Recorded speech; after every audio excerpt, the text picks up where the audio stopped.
En este video vamos a estar aprendiendo cómo es el funcionamiento de Spanning Tree Protocol. En videos anteriores vimos por qué es necesario y cuáles son las diferentes versiones que tenemos. Para aprender cómo funciona, decidí separarlo en 3 pasos. El paso 1 es cómo los switches de la red eligen cuál va a ser el root switch. Luego se eligen cuáles son los root port.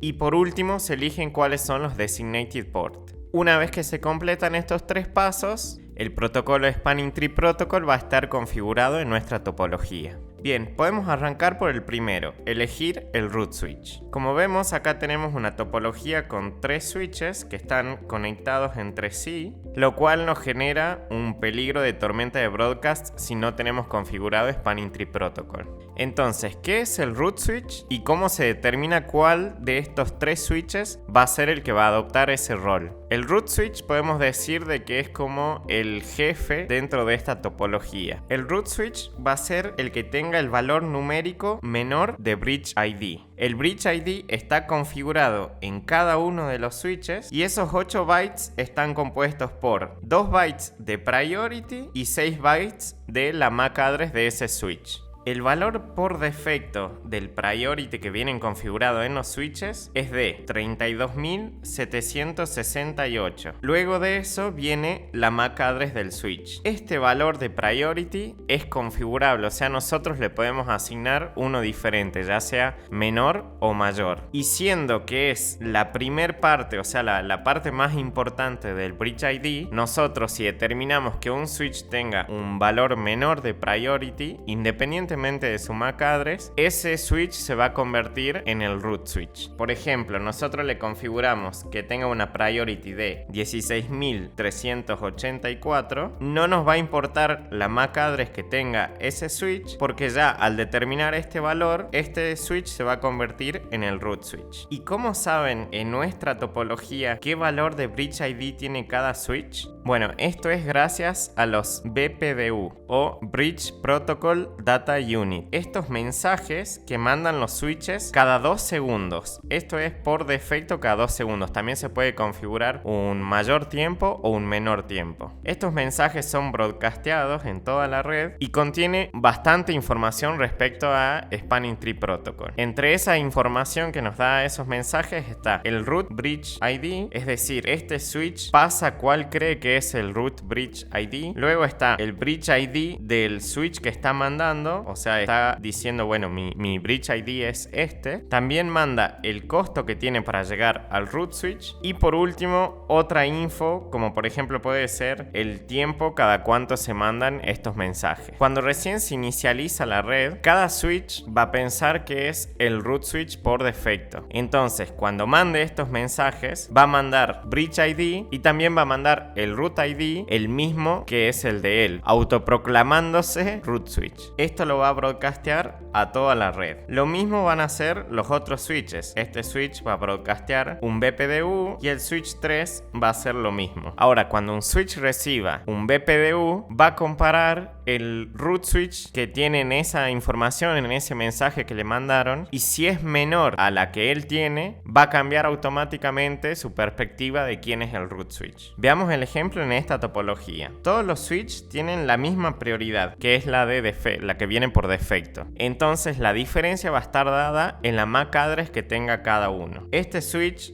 el switch número 2, es el que tiene la menor MAC address de los 3. Entonces este va a ser el root switch de esta topología. Cuando switch 1 reciba el BPDU del switch 2, va a decir, este que me mandó el mensaje tiene un menor bridge ID que el mío. Entonces yo dejo de ser el root switch y confirmo que es el switch 2. Ahora, cuando yo empiece a mandar nuevamente los BPDU cada 2 segundos, en vez de mandar mi bridge ID como root switch, el que voy a mandar va a ser el del switch 2. Y así es como se determina cuál de los 3 es el root switch. Esta topología va a quedar fija hasta que se produzca algún cambio en la red. Esto puede ser por alguna caída de enlace o porque se cambia alguna configuración. Por ejemplo, se asigna otra prioridad a otro switch y esto no va a hacer que se reconfigure todo nuevamente. Hay tres tipos de mensajes de BPDU. El que nosotros vimos es el de configuración, este que se manda cada 2 segundos, pero también hay otros dos. Uno que es para avisar que hubo un cambio en la topología y otro es para confirmar la recepción de este último mensaje, es decir, uno de acknowledge. Una vez que ya está claro cuál es el root switch, pasamos al paso 2, que es elegir los root ports. Los root ports son aquellos puertos que tienen la menor distancia hasta el root switch. Una vez determinado que el switch 2 es nuestro root switch, vamos a configurarle sus puertos como root port. Recordemos esto, el root switch tiene configurado todos sus puertos como root port. Y ahora tenemos que ver en los otros switches de la red cuál puerto va a tener el rol de root port. Solamente uno por switch. Para eso, cada puerto tiene configurado un coste. Este podríamos decir que es el coste del enlace. Entonces, lo que se hace es comparar por cuál de esos puertos se tiene un menor coste para llegar hasta el root switch. Vamos al switch 1. El switch 1 para llegar al root port por este enlace le cuesta 5. Como vemos acá, que tienen configurado ese puerto. Este es un valor que se puede también aumentar o disminuir. Eso lo vemos en un ratito. Y para llegar por este otro camino, tiene este coste 4 más, viene por acá, este coste 2. Es decir, en total, el coste por este lado sería de 6. Si comparamos 6 y 5, vemos que por este lado es menor el coste. Entonces, para el switch 1, el root port va a ser por aquí, este puerto. Ahora veamos para el switch 3. El switch 3, si viene por este enlace, el coste es de 2. Y si viene por este enlace de acá, el coste sería de 4 más 5. Es decir, 9. Si comparamos 9 y 2, 2 es menor, entonces el root port va a ser de este puerto.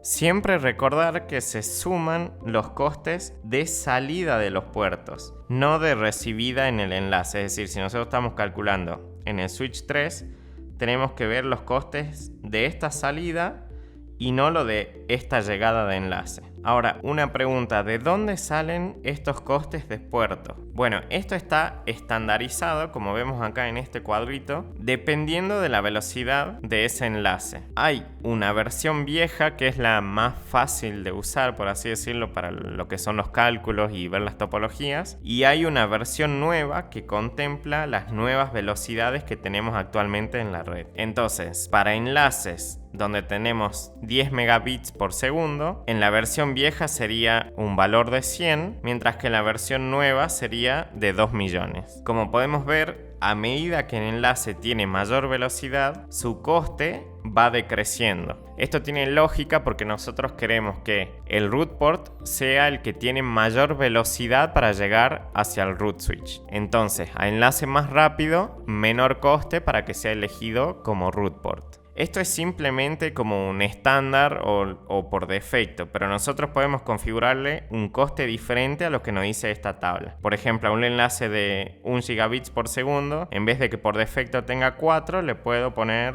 19. Una vez entendido el paso 2, nosotros ya elegimos el root switch y configuramos todos los puertos del root switch como root port, y de todos los otros switches de la topología configuramos cuál va a ser el único puerto que va a ser root port. Lo último que nos queda ver es el paso 3, que es elegir los designated ports. Bien, entonces tenemos la topología actual en donde el switch 2 es el root switch, le configuramos todos los root ports de este switch y en los demás le configuramos cuál es su root port. Ahora nos queda ver qué pasa con los otros puertos, estos que no están designados para nada. Y ahí es donde entra el designated port. La forma más fácil es pararnos en medio del enlace y ver qué camino tiene menor coste. Es decir, nosotros nos paramos en este punto y vemos qué camino hasta el root switch es menor. Si vemos, por este camino acá tenemos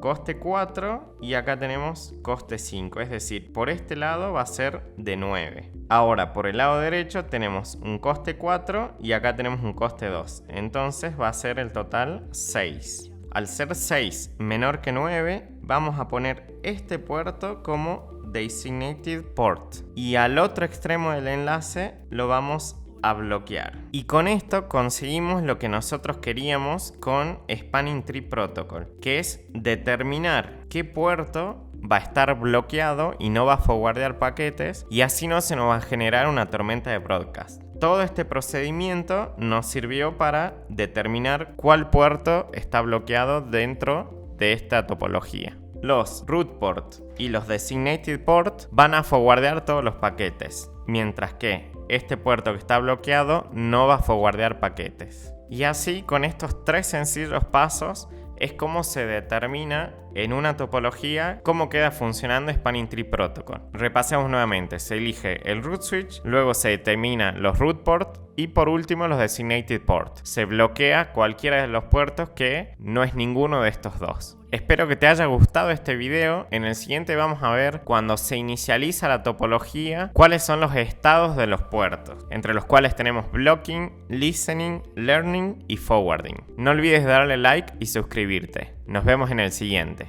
Saludos.